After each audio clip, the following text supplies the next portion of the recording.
Ari, Oregon is the number one team in the country. Dillon Gabriel, the engine that drives Oregon's offense. Let us talk about Dillon Gabriel as he heads to Madison, Wisconsin, which is a place where quarterbacks used to fear playing. I don't know that Dillon Gabriel should be too afraid. His prize picks number for this game, 265.5 passing yards. What is prize picks, you ask? The best daily fantasy game in America.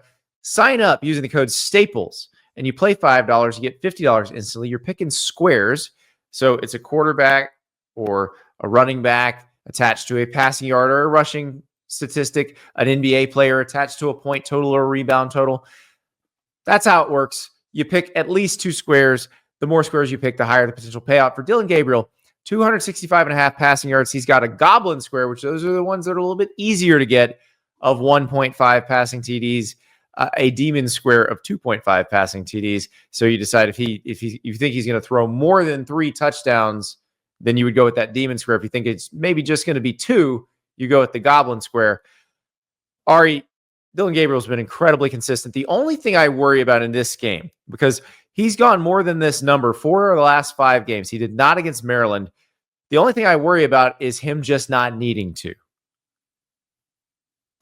Yeah, I mean, there hasn't been a more consistent team in college football this year in terms of what you get and what you expect, and that's why they're the number one team in the country, and Dillon Gabriel has been really, really good at spreading the ball around. Oregon's offense is incredibly efficient, and the thing that you have to love about Dillon Gabriel is that he's able to rack up big chunks of yardage on very high percentage completion attempts. You know what I mean? Like he's hitting people, you know, in or around the line of scrimmage, and they're breaking tackles and running for long ways. So, you know, if I don't know that on the road I'm as concerned about them not needing him to play all the way to the end or to keep their foot on the throttle, because Oregon too, you know, wants to head into this Big Ten championship game, you know, feeling pretty good about themselves. I think I really like this spot because Dillon has basically done what he's supposed to do every week that he's gone out there, which is why Oregon's been so good.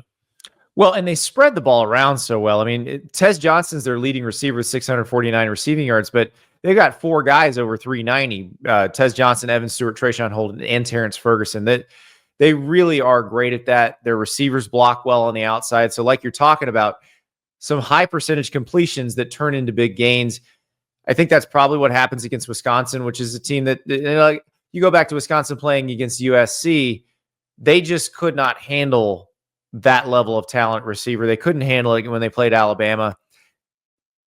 Oregon's just going to throw much better athletes at them. And so I think the more than feels pretty safe here for Dillon Gabriel. Yeah, I'm with you. And I'm just really excited, not only for this game, but to see what Oregon's ceiling is this year as a program. They start matching up with, you know, teams like Ohio State again, and maybe the SEC teams are going to face in the playoff. They're a really, really good team, and their quarterback's the model of consistency.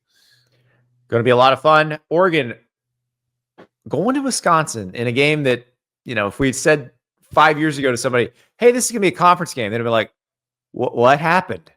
This is the weirdest thing ever. Well, that's what it is. Dillon Gabriel, though, would have been like, wait, I play for Oregon now? But I just signed with UCF. I'd be like, Dillon, let's tell you about a little pit stop in Norman, Oklahoma, too. But that's the world we're in. Dillon Gabriel starting for Oregon at Wisconsin in a conference game. What a world.